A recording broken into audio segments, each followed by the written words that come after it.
Hello, and welcome to Nomadic Diaries, the Reentry series. I'm Doreen Cumberford, the host. And I'm Linda Mueller, the co-host.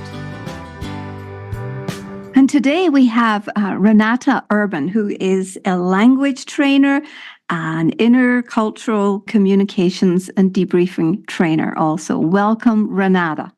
Thank you very much for having me, Doreen. Thanks for being here. This is part of 30-day program of repatriation. We are just here to talk about, what do you think about repatriation? What's your perspective?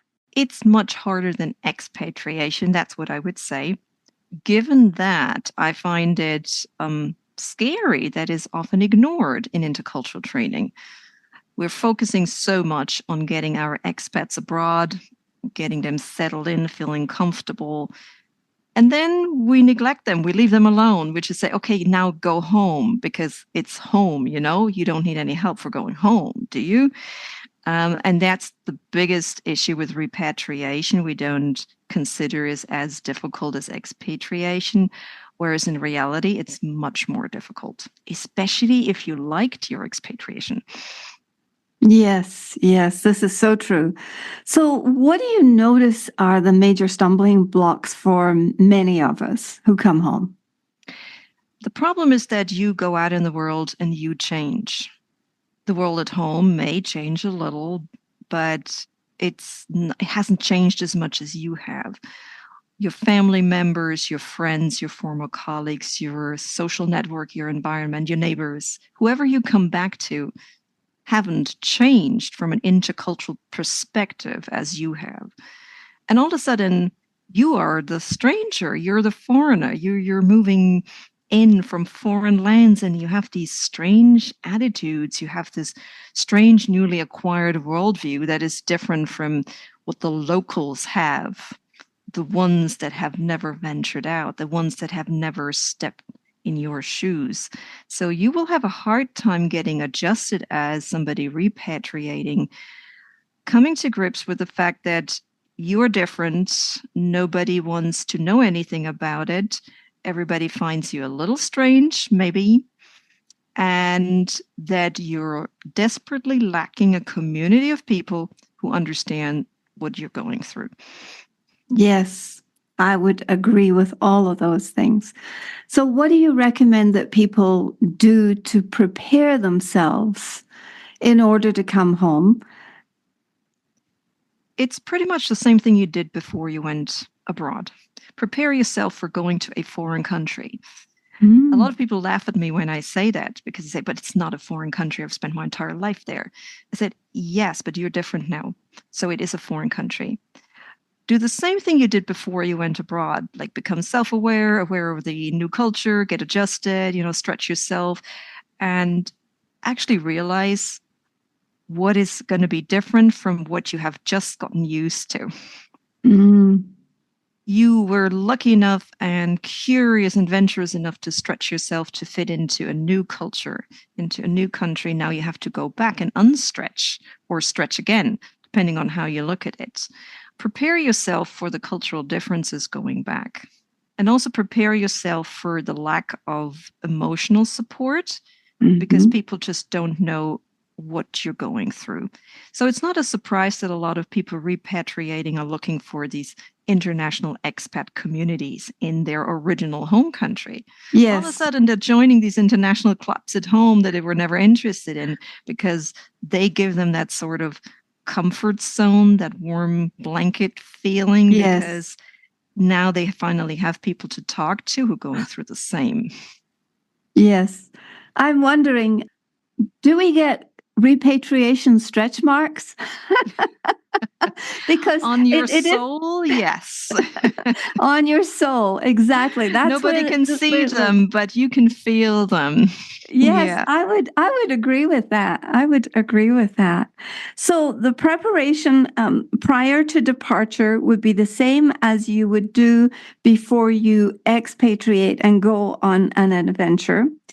And then you would become very, very, get yourself up to date, obviously, with new things in your culture. Do you have any advice for people who have just arrived back and are still in the throes of repatriation? Because there's a lot of logistics to manage. Well, let me refer to the famous U-curve that people go through when they go abroad. They're in the honeymoon phase, then they realize what life is really like. It goes down, for some people, very steeply down to the realization and frustration phase. It picks up some pace again. It's the adjustment phase, and finally you're okay and you're adjusted, maybe even integrated. Just expect the same thing when you go back. It's just when we look at research and when we look at these curves, this W curve that includes repatriation, we see that the honeymoon phase is about the same because you're looking forward to going home. You're seeing friends and family. Oh, I'm finally going to eat my favorite food again that I haven't had in years. And oh, at home, this is so much better. And I'm looking forward to this and this and that. So you will be in that honeymoon phase. But then when it goes down to the depression, frustration, the realization phase, it's often much deeper than it was when you expatriated. So true. So get ready for that, and don't kind of linger in the honeymoon phase for too long, but use it more as a sanctuary to go back to when you realize that it's getting tough. Identify a few things that are really meaningful to you in your home country, where you originally came from and where you're going back to. Something you really missed over those years of expatriation. You liked it where you stayed, but you sometimes missed this and this and that, or you missed certain people that you love to hang out with. So you should have a list of things that make you happy, that give you like a safety blanket sort of feeling, that can rescue you from frustration and depression and agony. And you should have a plan B, an emergency plan, what it is in your old and new country you can go back to that makes you feel comfortable. And you're going to need this for a while until you change yet again and you become yet again a new persona, an adjusted one that is not like the one who lived there before.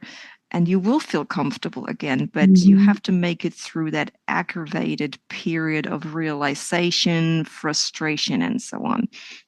And do you have any tips for that very intense experience of feeling those experiences? Like I said, build your sanctuary, build in activities that rescue you on those days that you're feeling very sad, very down.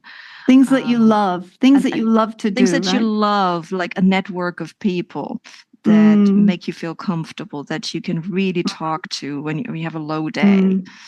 That will shorten that period of readjustment. Yes, things like when I get a little bit homesick for Scotland, wherever I am, I get a little homesick.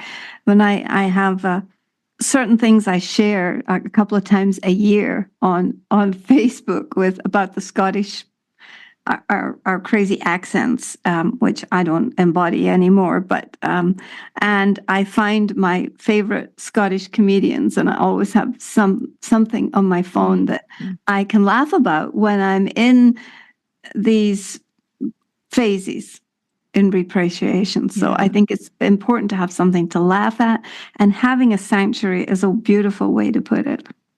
And you have to discover who you are, because monolingual, monocultural people usually have no problem with identifying who they are.